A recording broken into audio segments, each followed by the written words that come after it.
How do you do, ladies and gentlemen? I'm your host, Truman Bradley. I want you to witness a new concept in science.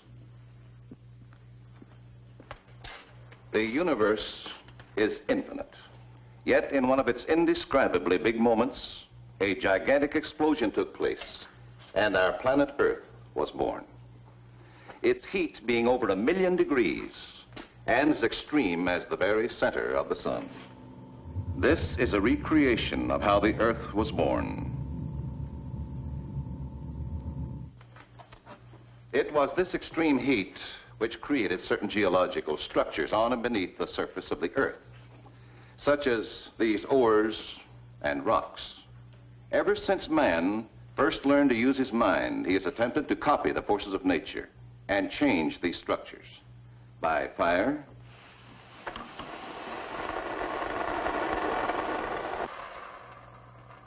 by electricity,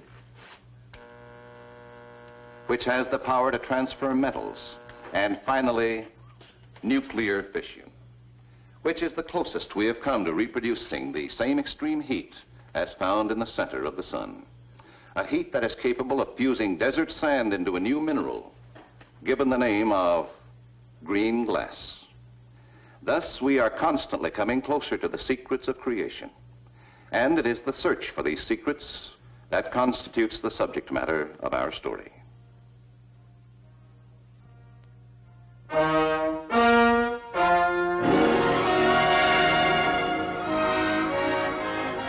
Thus far, the strange world of the archaeologist has been confined mostly to prying into the past cultures of this planet Earth by deciphering the ancient writings known as hieroglyphics. Yet it was to be on that certain summer evening in this room of the Smithsonian Institute that an unexpected turn of events pointed the way for Dr. Susan Calvin to reach out beyond the past into a kind of celestial infinity.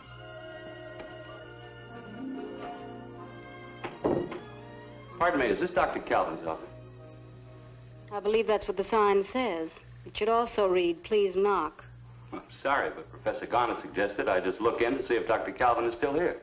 Dr. Calvin still is. Well, may I see him, please? You are seeing him. Oh, I see. Well, my name is Evans, Howard Evans. I wouldn't dream of bothering you this late, Doctor, if it weren't for these.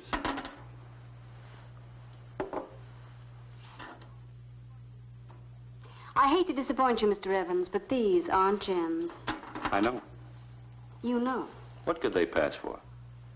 Emeralds, but they're not. They're green glass. Correct. And where would green glass most likely be found? Wherever there's an atomic explosion. Oh, right again. Oh, why bother to ask me? You seem to know all the answers already. Not all. Just that green glass is created whenever sand is fused together by the extreme heat of an atomic explosion, which I should know, being a nuclear scientist. And I should be asking the questions. I'm merely an archaeologist. And an expert on Peru. Who can tell me why green glass should be found in Peru? In Peru? High up in the Andes. But that's Inca country, barely touched by modern civilization. How on earth could there have been an atomic explosion? That's exactly what we want to know. May I use your carbon dating machine? Yes, go right ahead.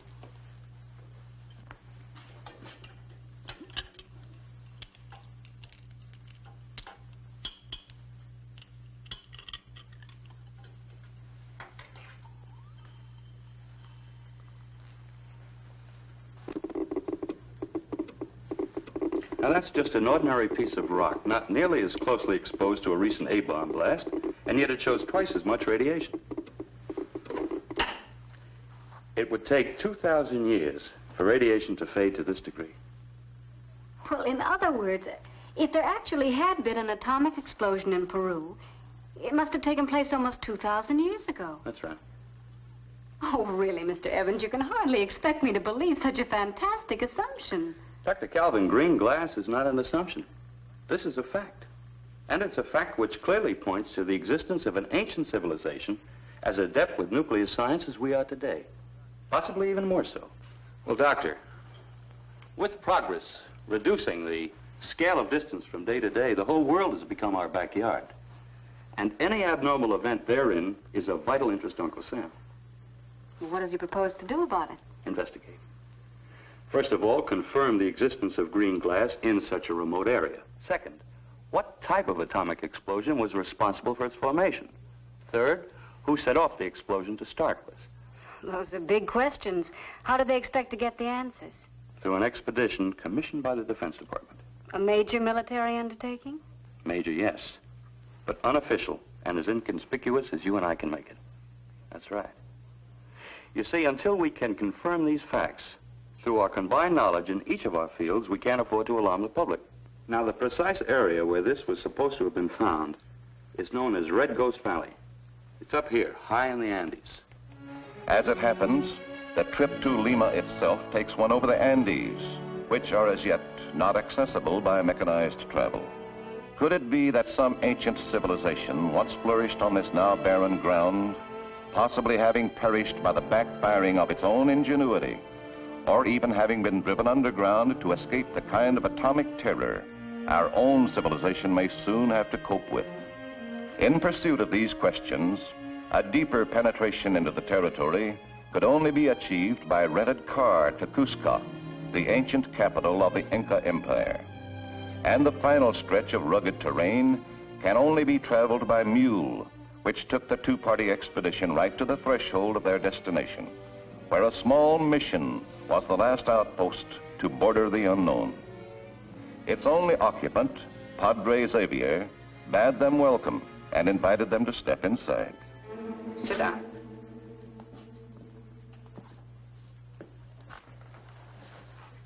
So you want to go to Red Ghost Valley? That's right, Padre. I would not if I were you. It is an unholy place, a place of landslides and evil forces. But, Padre, surely native superstition would not faze a religious man like you. Of course not.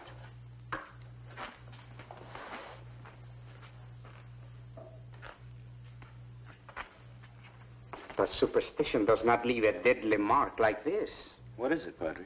It killed my predecessor, flung by unseen hands when he ventured forth into the valley to seek out the lost tribe. Tribe? Well, what tribe? According to my charts, this entire region is uninhabited. How could one know? Taboo land like Red Ghost Valley managed to conceal its secrets for many hundred years. Yeah, I see that thing, Padre. Careful, it has a poisoned tip. Same reading as the other glass. 2,000-year radiation fade. Thank you, Padre. And it seems to be made of the same crystal as your cross. So it is. It was fashioned for me by Tawa, one of my Inca students. Where did he find the stone, Padre? In Red Ghost Valley. He was lucky to return. All the others that went before didn't. So I am sure, my children, you will not want to go. But we do, more than ever. Preferably with a guide. A guide? Like your student Tawa, maybe. He will not go again. He barely missed death once. You may not be as lucky. We rely on more than luck, Padre. You might call it faith. Then go with my blessings. Thank you.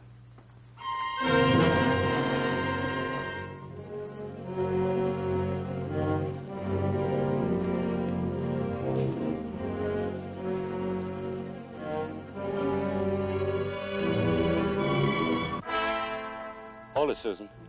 What's the matter? It'll be getting dark soon. We'd better make camp for the night. Where? Right up in the mouth of that canyon. I think this passes the entrance to the valley. Come on.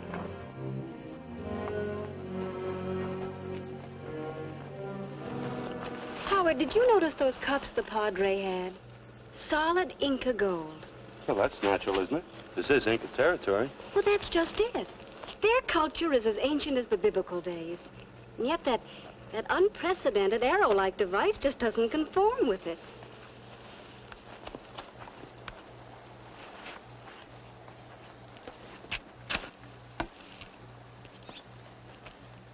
And besides, a man had been killed by it just recently. And yet the tip of that arrow's over 2,000 years old. Oh, it simply doesn't make sense. All this inconsistency. Well, we should have the answers by tomorrow. If we live through the night, that is. Hey, wait a minute. What's the matter? Geiger counter. Look. Registers the same low degree as that green glass.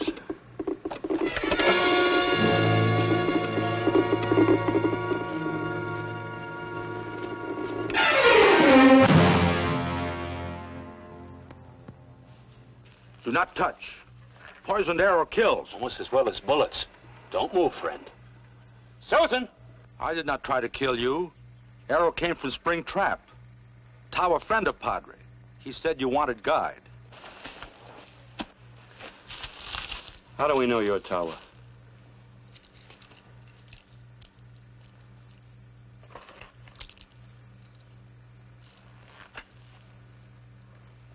Well, between this cross and the tip of this arrow, no wonder the Geiger counter did a jig. Tower, can you take us to where you found this green glass? You must not go. Mountains will fall down on you, and arrows will kill. I thought you offered to be our guide. Guide through Inca country, not Red Ghost Valley.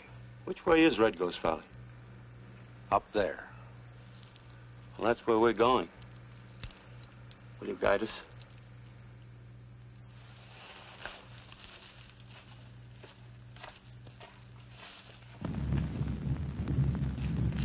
What was that? I don't know. Could be a volcanic eruption or one of those landslides our friend was warning us about.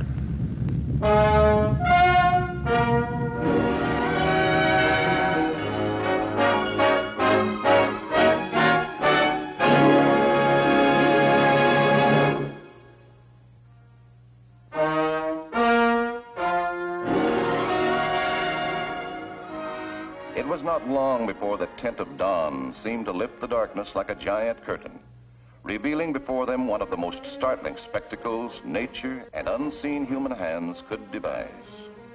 While there were sufficient exterior telltale marks to piece together a story in the archaeologist's eye, science relies on more systematic methods to scratch beneath the surface for the unseen truth. Look out!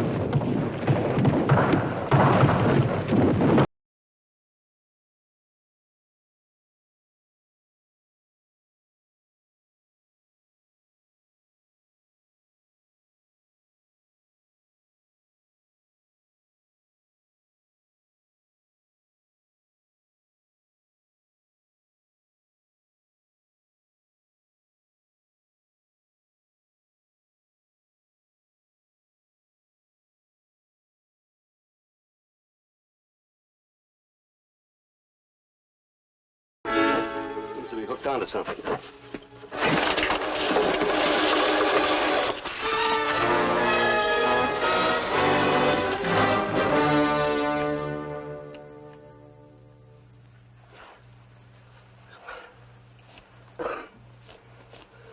Well, no bones broken.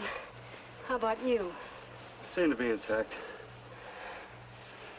Sure fell for this booby trap. Well, let's see if we can get out of here. Here, give me a point.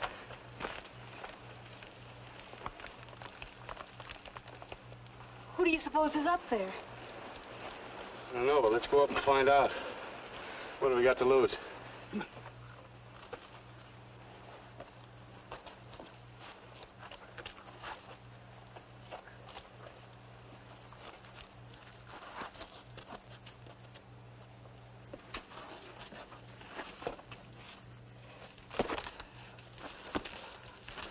Tower. Thank you, Tower. Where'd you come from? I thought something would happen. I had to follow you. It's a good thing you did. By now, we should have anticipated something like this. Well, how could we? There's not a sign of human tracks anywhere around here. Spirits leave no tracks. Come on, Tower. I'm sure the Padre taught you better than that. Take good strain now. Where are you going? I'm going back after that tablet. It has the basic traces of the Inca alphabet, yet a greater wealth of vocabulary points to a higher intelligence. Any idea what it means? Well, the pieces don't quite fit, but the main word repeated several times is sun gold. Sun gold. And some kind of directions as to a way that lead to it by way of this diagram. This looks like a map. It is. Those two mountain peaks shows it to be the very spot where we are now. Sun gold. Maybe just plain Inca gold surrounded by a web of booby traps. Think you can read that map well enough for us to start digging? I think so. Good. We'll start in the morning. Please, mister, not dig more, or Martin will bury us. Pushed by spirits. Tawa, there are no spirits. They're just booby traps. This whole valley is rigged with them to protect somebody's privacy or treasure. Here, I'll show you. When I removed this tablet from the hole, this chain pulled on a connection to the trap door. And arrow? I tripped over a string that released the arrow from a bow. But someone put it there. If not spirits, then who? Exactly what we came here to find out. It looks like a mirror. Could be. Well, it's made of metal. No corrosion, not even a speck of tarnish. I don't get it. No metal can possibly hold this hard of polish through any reasonable length of time. Well, the hieroglyphics on that tablet we found date back more than just a reasonable length of time. Almost 2,000 years, I'd say. It's incredible. Any idea what it might be? Well, not until I see all of it.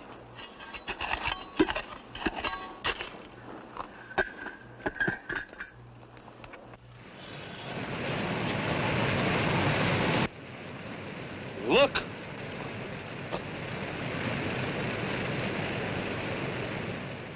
I think our mirror did that. Well, if that is a mirror, then this is beginning to make sense.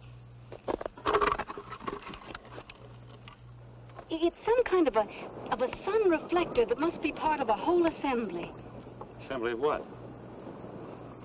4 mirrors. You see, it actually says here something about 4 stars making up a sun on Earth.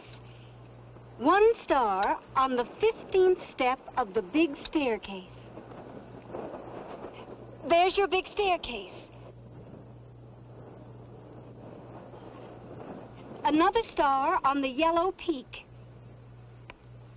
There's your yellow peak. The 3rd star on the block below. And the 4th star right where we're standing. Where are we supposed to find the other mirrors? Well, right on this very spot, I suppose. Set up in the proper sequence so that the mirror's beams are focused on this 4th reflector here. And the combined and final beam is to be aimed in this direction. And then what? Oh, I wish I knew. Man's challenge to his sense of intrigue can be traced back to the first intelligent life on Earth. Only this form of intrigue doesn't conform with the kind of mysticism that's usually connected with the Inca culture. There seems to have been some kind of foreign influences present here. Let's find out what it was. And after it, they went, positioning each of the 4 reflectors according to the instructions on the tablet. By 2 o'clock that afternoon, the 3rd mirror had been put in place, and the combination of 3 beams was now ready to be received and reflected by the final mirror. Just a fraction over to the left. That's it. Everything else all set? Uh-huh. Shall I uncover it?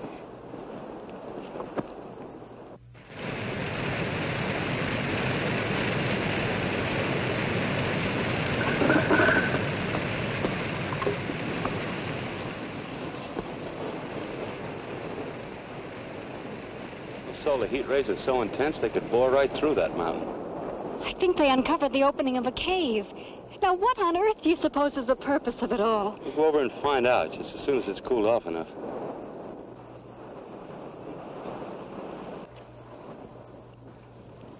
There you are, green glass. But I thought it could only be formed through an atomic explosion. Well, to the best of our knowledge, it only can. Primarily because an atomic explosion is the highest heat producer devised by man.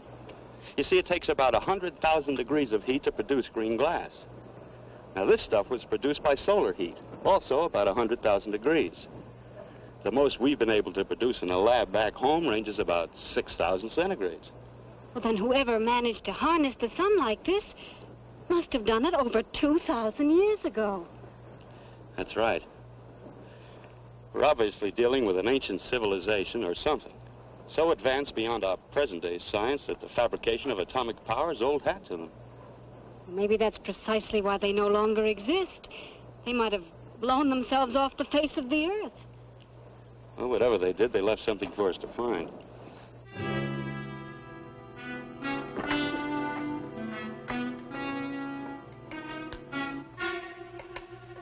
Okay, come on.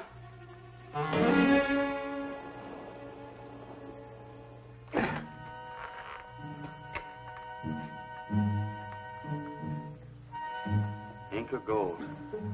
Another paradox. How can that Inca gold be in keeping with all these scientific advances? It's another inscription.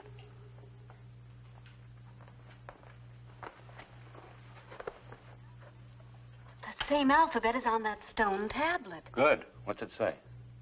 Howard, is it possible that certain types of combustion can change the basic structure of metal? Yeah, it's possible. By adding or subtracting electrons, one substance could be changed to another. Why? The black stone shall turn to gold, and behind it rests the visitor. Go on. The visitor from the sky.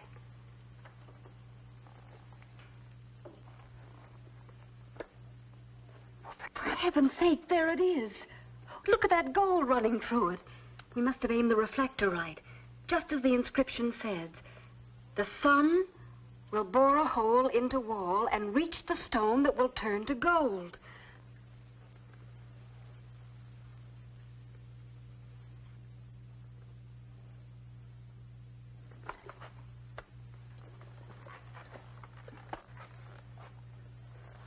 What's your inscription say about this? Too large for the skull of an Inca, wouldn't you say? Well, for that matter, too large for any known human species. Except the visitor from the sky. The sky, huh? Howard, do you think he'd come from outer space, leaving the Incas these gifts of progress? I don't know what else I can think.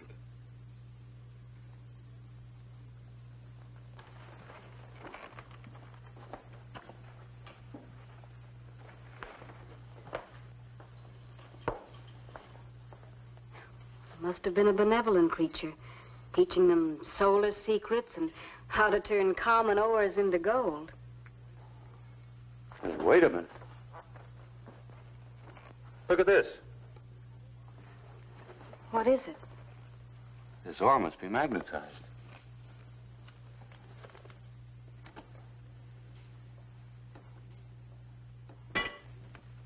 What does it mean?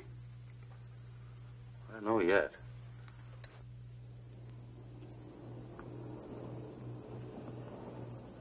This whole mountain must be magnetized.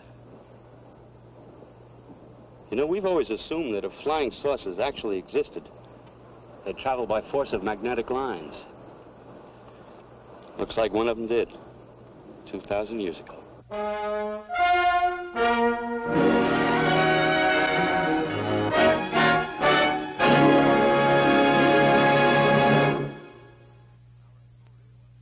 Our story was fiction, of course.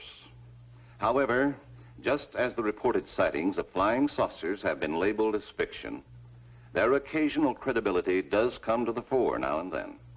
And when it does, let us remember that it would only stand to reason that such saucers have not necessarily started to circle the Earth only recently. After all, it would take them many years to put us under close observation. Maybe even more than 2,000 years. I'll be back with you in a moment. I hope you enjoyed our story. We'll be back with you a week from today with another exciting adventure from the world of fiction and science. Until then, this is your host, Truman Bradley, saying, see you next week.